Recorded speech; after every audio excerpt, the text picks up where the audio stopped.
আসসালামু আলাইকুম প্রিয় শিক্ষার্থী। আমাদের আজকের আলোচনার বিষয় হচ্ছে ঈশ্বরচন্দ্র বিদ্যাসাগর। জন্ম 26শে সেপ্টেম্বর 1820 খ্রিস্টাব্দে, মৃত্যু 29শে জুলাই 1891 খ্রিস্টাব্দে। ঈশ্বরচন্দ্র বিদ্যাসাগরকে বলা হয় বাংলা গদ্যের জনক। বাংলা গদ্যের প্রথম আত্মচরিত বিদ্যাসাগর চরিত। বিদ্যাসাগর স্বাক্ষর করতেন ঈশ্বরচন্দ্র শর্মা নামে। বাংলা গদ্যে জ্যোতিচিহ্ন ব্যবহার করেন ঈশ্বরচন্দ্র বিদ্যাসাগর। বিদ্যাসাগরের প্রথম প্রকাশিত গ্রন্থ বেতাল পঞ্চবিংশতি। বিদ্যাসাগর রচিত প্রথম ব্যাকরণ গ্রন্থের নাম ব্যাকরণ কৌমুদী। এবার দেখব পেরিচাঁদ মিত্র।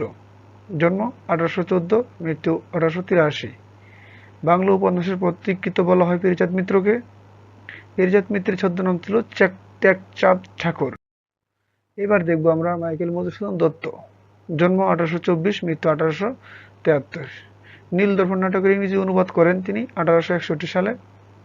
বাংলা সাহিত্যের প্রথম বিদ্রোহী কবি ও বাংলা কাব্য সাহিত্যের আধুনিকতার জনক মাইকেল মধুসূদন দত্ত।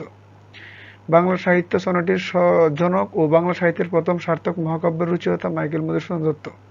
মাইকেল মধুসূদন দত্তের বিখ্যাত মহাকাব্য মেঘনাদ বধ, যা 1861 সালে প্রকাশিত হয়েছে। বাংলা সাহিত্যের প্রথম সনেট কবিতা বঙ্গভাষা। হুমারের ইলিয়াড এর উপাখ্যান অবলম্বনে রচিত হেক্টর বধ। এবার দেখব দীনবন্ধু মিত্র সম্পর্কে। জন্ম 1830, মৃত্যু 1873। নীলদর্পণ নাটকের রচয়িতা ছিলেন দীনবন্ধু মিত্র। নীলদর্পণ নাটকের অভিনয় দেখিয়ে মঞ্চে জুতা ছুঁড়ে মেরেছিলেন ঈশ্বরচন্দ্র বিদ্যাসাগর। নীলদর্পণ নাটকটি মেহেরপুর অঞ্চলের কাহিনী অবলম্বনে রচিত। এবার দেখব আমরা বঙ্কিমচন্দ্র চট্টোপাধ্যায় সম্পর্কিত। বঙ্কিমচন্দ্র চট্টোপাধ্যায় জন্ম 1838, মৃত্যু 1894। তাকে বলা হয় বাংলা সাহিত্য সম্রাট এবং বঙ্কিমচন্দ্র চট্টোপাধ্যায়ের ছদ্মনাম ছিল কমলাকান্ত। বাংলা সাহিত্য উপন্যাসের জনক বলা হয় বঙ্কিমচন্দ্রকে। বঙ্কিমচন্দ্র চট্টোপাধ্যায় সম্পাদিত পত্রিকার নাম বঙ্গদর্শন। বঙ্কিমচন্দ্রের গুরুত্বপূর্ণ কয়েকটি উপন্যাস: রাজমোহনস ওয়াইফ, দুর্গেশ নন্দিনী, মৃণালিনী, কপালকুণ্ডলা, আনন্দমঠ, কৃষ্ণকান্তের উইল, বিষবৃক্ষ, সীতারাম।